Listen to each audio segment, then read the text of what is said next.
Hola a todos, ¿cómo están? Mi nombre es Lesma, espero se encuentren muy bien. Yo como siempre muy contenta de poder compartir un día más aquí con ustedes y muy agradecida de que me estén viendo donde quiera que se encuentren.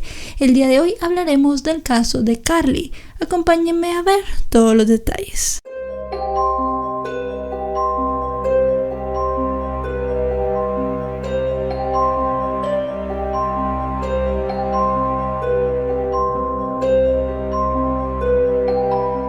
Carly J. Brucia nació el 16 de marzo de 1992 en Long Island, una isla en el estado de Nueva York, Estados Unidos. Fue la única hija que nació del matrimonio entre Joe Brucia y Susan Chorpen. Ellos se separaron cuando Carly era apenas una bebé. Cuando esto sucede, Susan decide mudarse hacia Florida. Ella era originaria de este lugar, allí vivían sus padres y decidió que sería muy bueno tenerlos cerca por la crianza de Carly. Carly desde muy pequeña viajó entre Florida y Nueva York para visitar a su padre. Tenía una muy buena relación con él e igual el divorcio entre los padres de Carly fue un divorcio muy pacífico y acordaron rápidamente que tendrían una custodia compartida. Carly visitaría algunos fines de semana y fiestas a su padre y el resto del año lo pasaría en Florida con su madre y sus abuelos. Con el tiempo, la madre de Carly se volvió a casar con un hombre llamado Steven. Producto de este nuevo matrimonio nace su segundo hijo llamado Liv. Los cuatro eran una familia muy unida. El padrastro de Carly se llevaba muy bien con ella y ejercía como figura paterna cuando la niña no estaba con su padre biológico. También se llevaba muy bien con su hermano. En el colegio, Carly siempre fue descrita como una niña muy simpática, muy vivaz, muy animada, le gustaba mucho hacer reír a los demás y también, según sus profesoras, era muy cariñosa, siempre tenía abrazos para sus compañeros y era una niña muy querida por todos. Hasta que el día 1 de febrero del año 2004 la vida de Carly dio un giro increíble. Ella el día anterior se había quedado en la casa de una amiga. Ella durmió allí el día 31 de enero y ese 1 de febrero a las 6 de la tarde llamó a su casa. Dijo que ya estaba lista para irse, pero no pidió que sus papás la recogieran, sino que dijo que caminaría hacia casa. Entre la casa de la amiga de Carly y su casa había aproximadamente 2 kilómetros, algo que la niña podía caminar entre 15 y 20 minutos. Además de eso, dijo que conocían un atajo que hacía el camino todavía más corto. A las 6:30 de la tarde, Carly no había llegado a su casa. Tanto su madre como su padrastro comenzaron a sentirse muy preocupados. Llamaron a la casa de la amiga de Carly, pero los padres de esta niña les dijeron que Carly se había ido 1 minuto después de haber llamado a su casa. Fue allí que se pusieron muy nerviosos y comenzaron a llamar a otros amigos y familiares. Carly tampoco estaba en casa de sus abuelos. En ese momento decidieron poner una denuncia por la desaparición de la niña. El problema fue que se encontraron con una negativa. La oficina del sheriff de Sarasota, el lugar en Florida donde ellos vivían, les dijo que no activarían una alerta Amber, a pesar de que Carly entraba en el grupo de riesgo. Si bien se levantó un reporte por desaparición, Carly en este figuraba como una persona que había huido de manera voluntaria. La policía creía que la niña tal vez se había ido con amigos y que aparecería en unas horas. Pero ese día fue pasando, llegó la noche, también pasó y a la mañana siguiente, el día ya 2 de febrero, se dieron cuenta que Carly no iba a aparecer tan rápido como ellos pensaban. Todavía no se había activado la alerta Amber y el sheriff del pueblo lo que hizo fue llevar unos perros adiestrados para poder encontrar olores. Llevaron estos perros a la casa de la amiga de Carly, que era el último lugar donde se la había visto, y le dieron algo para que olfatearan el olor de la niña. Estos comenzaron a olfatear el camino que debía de tomar Carly. hasta que se pararon en un lugar, en un lavado de automóviles o car wash como se conoce en otros lugares. En ese lugar se perdía el rastro de Carly. Este lavado de autos quedaba en el supuesto atajo que los chicos tomaban para poder llegar más rápido a sus casas. Se dieron cuenta que en el lavado de autos había una cámara y le pidieron al dueño de este lugar que les enseñara las grabaciones. Lo que encontraron allí los dejó con la boca abierta. En la grabación, que dura solamente unos segundos, se puede ver cómo Carly camina por este lugar más o menos unos 10 minutos después de haber salido de la casa de su amiga. Esta era más o menos la mitad del camino. Luego de pasar por allí, se le acerca un hombre. Este hombre comienza a hablarle, parece que la está convenciendo de que vaya con él a algún lugar, y al final se puede ver cómo el hombre la toma del brazo y se la lleva. Ambos salen del encuadre de la cámara y luego de eso en el lugar ya no había más cámaras, así que esa es la última imagen que autoridades y familiares de Carly tenían de ella en ese momento. El hombre no se pudo identificar, se dieron algunos datos de él, como por ejemplo que creían que tenía entre 20 y 30 años y que además de eso llevaba un mono de trabajo, así que creían que podía ser mecánico. También en ese mono se podía ver a lo lejos que tenía un espacio para poner su nombre. Se dijo que ese nombre podía tener 3 letras. Realmente la imagen no era muy buena y no aportaba muchos datos sólidos, así que los policías llevaron esta imagen a la NASA. Lo que querían hacer aquí era que la imagen se ampliara tanto que se pudiera leer al menos el nombre que estaba en el uniforme de este hombre. Pero antes de que se pudiera hacer eso, comenzaron a llegar muchas llamadas. Y es que luego de que la policía viera este video, al fin activó la alerta Amber para buscar a Carly. Y el video fue enviado a todos los noticieros que transmitían en Florida. Así que mucha gente dijo identificar al hombre. Muchos de ellos dieron un nombre, Joseph o Joe como era conocido, Smith. Este hombre entraba en el perfil y muchas de las personas dijeron que lo habían reconocido por su cabello y muchos otros por una manera peculiar de andar que él tenía. Así que la policía, teniendo todas estas pistas que apuntaban a la misma persona, decidieron tomarlas e ir a hacerle una visita a Joseph Smith. Lo que pasó cuando llegaron a la casa los asombró. Joseph Smith era un hombre de 37 años con 3 hijas y divorciado. Trabajaba como mecánico. Él en ese entonces vivía con una pareja, los cuales eran sus compañeros de casa. La pareja dijo que Joseph el día 1 de febrero por la tarde había salido prestándoles a ellos el automóvil, pero que no había regresado esa noche sino hasta el día siguiente, el día 2 de febrero por la mañana. Mismo día en el cual la policía llegó. Lo que pasa es que llegaron en la tarde y el hombre ya no estaba. Entraron a revisar su habitación y encontraron mucha cocaína dentro. Este hombre ya tenía antecedentes por posesión y consumo de drogas y además de eso por otros delitos menores. En el momento en el que todo esto pasó, él estaba en libertad condicional por un delito asociado a las drogas. Así que él realmente no podía tener ningún estupefaciente en su poder.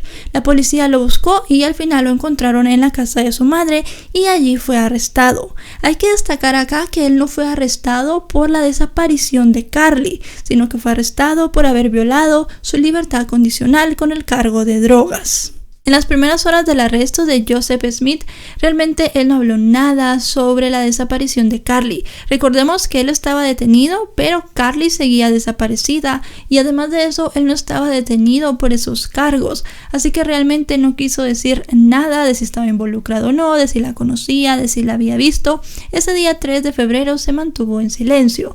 Mientras tanto, la policía dio una recompensa de $50,000 para cualquier persona que pudiera dar información que diera para que ellos llegaran al paradero de Carly. Pero realmente no se encontraron muchas llamadas. Joseph Smith se enteró en la cárcel de esta recompensa. Al día siguiente, 4 de febrero, él recibió una visita. Eran su hermano John y su madre. Aquí la policía cree que él les dijo a ellos en dónde estaba el cuerpo. Ellos tenían un plan y era que John diera la información y cobrara la recompensa. Y con esto Joseph podría tener un abogado. Luego de la visita, la policía siguió tanto a John como a su madre. Ellos iban juntos. Se les vio a ambos deambular por algunos lugares, más que todo cerca del lavado de autos en donde se había visto a Carly por última vez, y también en algunas zonas despobladas a unos kilómetros más adelante. También se les vio caminar en la parte de atrás de una iglesia, en una zona que parecía un parque abandonado, pero ellos no desenterraron nada, no se llevaron nada. La policía en ese momento llegó a creer que Joseph no les había dado en sí la ubicación, sino que les había dado algún mensaje en clave que ellos en realidad no pudieron descifrar. Además de eso, luego de todo, se supo que el hermano de Joseph no quería seguir con el plan que él tenía, ya que creía que estaba estafando al estado de Florida y no quería acabar en la cárcel como su hermano. Al final de cuentas, al enterarse Joseph que su hermano y su madre no habían encontrado nada y no tenían ningún dinero, él decidió hablar con la policía. El día 5 de febrero se formó una búsqueda que estaba siendo liderada por el mismo Joseph Smith. Él estaba por teléfono con las autoridades mientras les daba algunas indicaciones y los llegó a llevar a uno de los lugares en los que su hermano y su madre habían estado el día anterior, detrás de una iglesia en un parque que estaba abandonado, que ya más que todo parecía un bosque. Allí hicieron un descubrimiento, encontraron a Carly, pero no de la manera que ellos esperaban. La niña ya no tenía vida. Joseph Smith la había asesinado.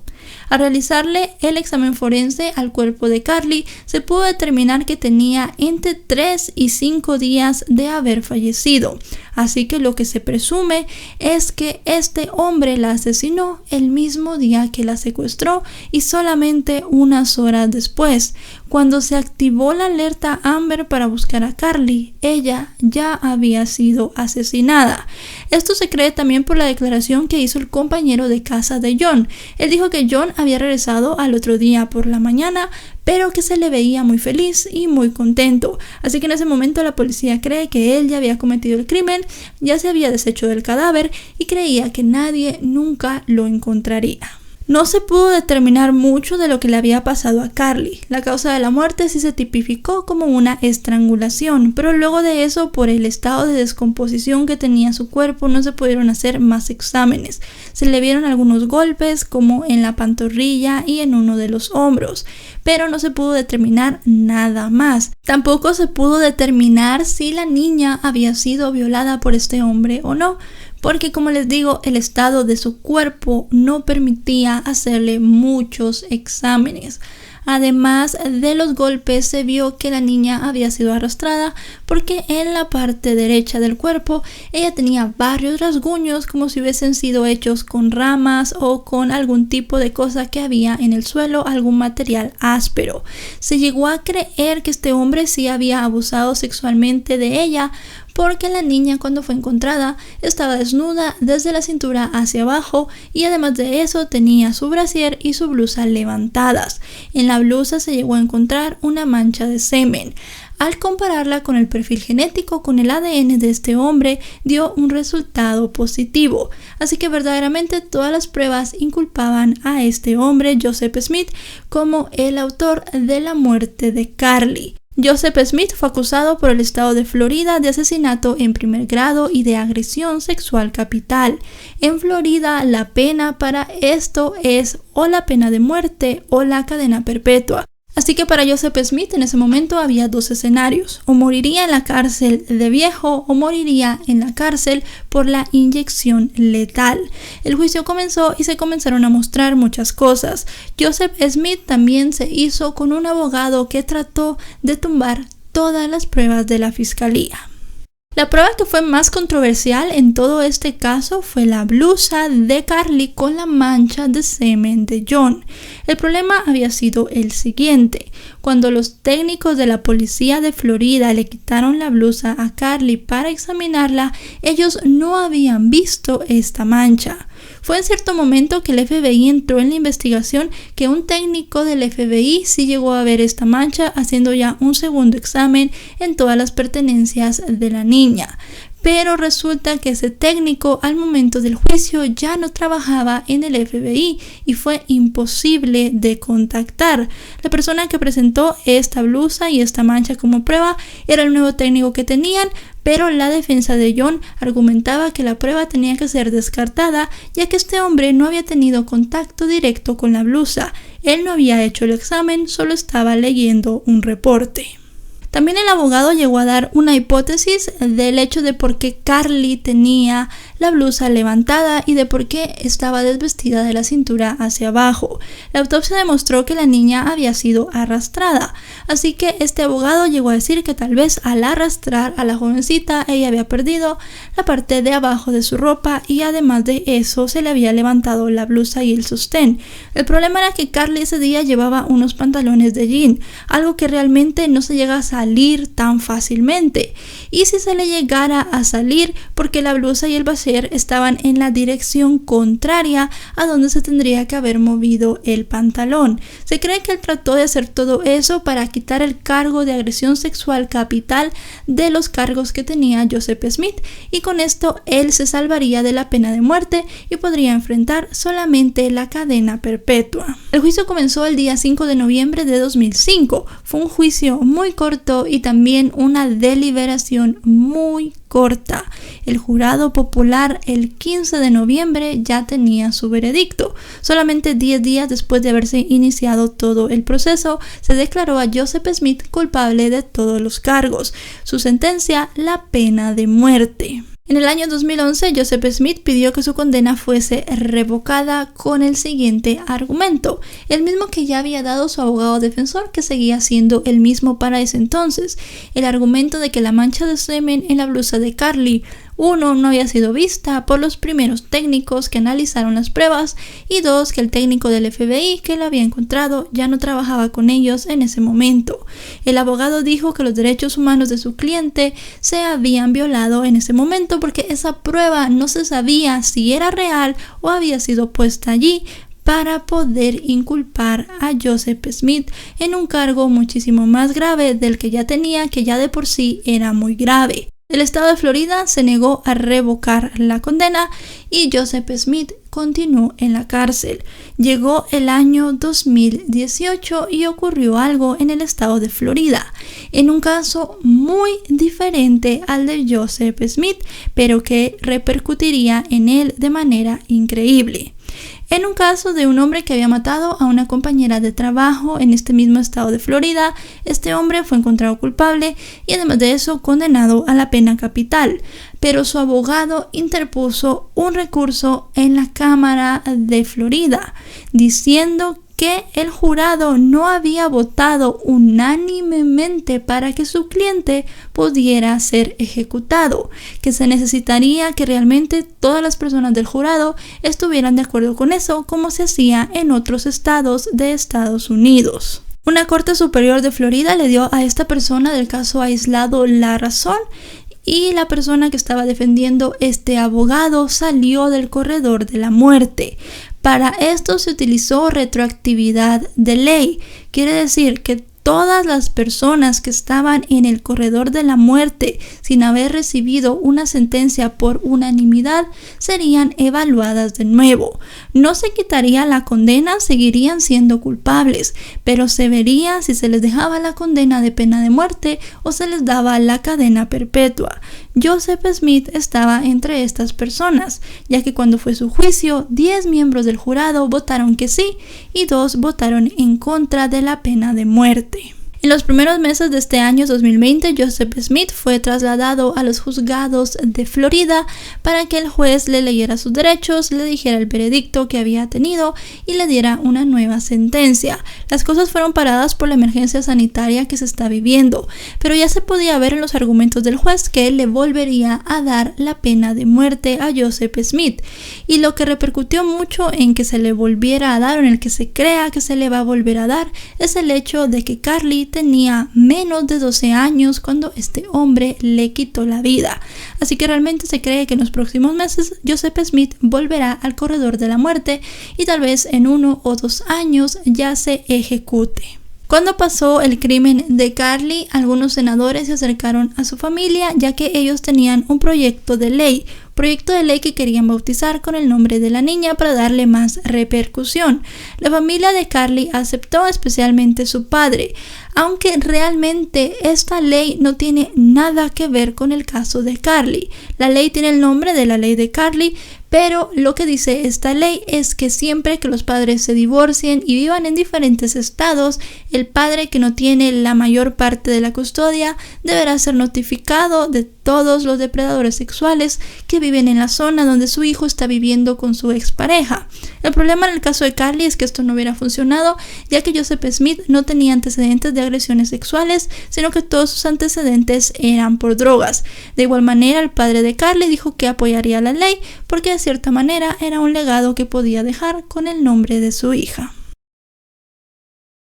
Y bueno, chicos y chicas, hasta aquí el video de hoy. Tengo otro fondo. Me han estado preguntando mucho por el anterior, el que era completamente negro, y por el anterior de las fotos. Lo voy a explicar porque me lo han preguntado bastante y yo pues la verdad lo veía como algo secundario, pero bueno, es para aclarar todas las dudas. Yo tenía el fondo de las fotos como siempre, pero eso es un cartel, es una cartulina con fotografías pegadas, fotografías que están impresas en un papel especial. Yo lo bajé, lo quité de la pared porque lo tenía ahí puesto para cambiarlo de habitación, porque me iba a pasar a esta habitación donde estoy ahora a grabar. La cuestión fue que yo lo dejé un momento en el suelo y andaban mis perritas por allí. Y vino mi perrita, la más pequeña, la Paqui, esta que van a ver en pantalla, y me hizo una gracia, pues se orinó encima del cartel. Y quedó todo así, todo mojado. Y lo saqué a secar, teniendo ahí alguna esperanza de que no se notara. Y no se nota, pero si le soy sincera, tiene un olor tan fuerte, tan fuerte, tan fuerte, que no voy a estar encerrada en una habitación. Por mucho que la quiera a las dos, pero como fue la pequeña la ocasión antes de todo esto, por mucho que las quiera, no voy a estar con ese fondo.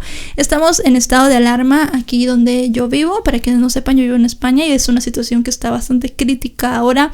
Así que comprar cartulina y eso no son cosas de primera necesidad. No voy a salir y de mi cuarentena por eso, porque no es algo que necesite.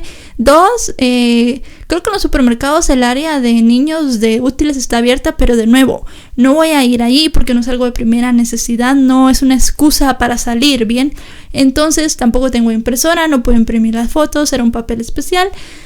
No se puede porque todo está cerrado y hay que estar en la casa. Entonces aquí es donde usualmente trabajo.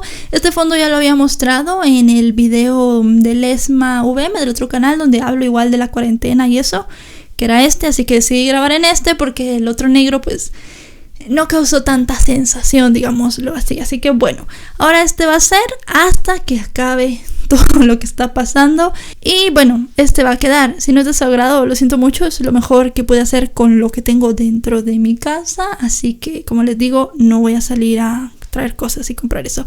Así que bueno, hasta ahí esa explicación que ha quedado muy larga, pero bueno, hasta aquí el video de hoy.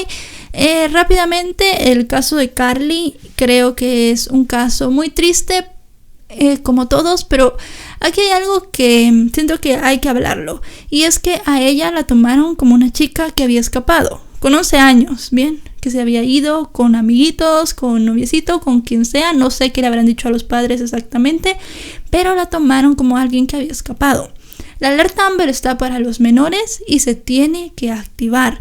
No importa que el día de ayer una niña se escapara y la encontraran con el novio. No importa si hace 2 semanas las niñas se fueron a vacacionar y las encontraron. Cuando un menor se pierde, se tiene que activar, porque al fin de cuentas no se sabe qué pasó. La mayoría de niños secuestrados muere muy rápido en las primeras horas de desaparición, así que es importante, por eso se tiene. Creo que ahí obviamente falló la policía y no sé si la familia llegaría a poner alguna demanda en contra de la policía o del estado, eso ya no lo sé, pero creo que tendrían que haberlo hecho porque la alerta Amber se tenía que haber activado. Cuando se activó, ella ya estaba sin vida según el informe forense, así que de nada sirvió. Creo que es algo para reflexionar. Así que hasta aquí este video. Recuerden suscribirse, también recuerden dejarle un me gusta si les ha parecido informativo. Actualizo 3 o 4 veces a la semana. Recuerden tener la campana activada con todas las notificaciones para ser los primeros en venir a ver estos videos. Nos vemos hasta otro. Adiós.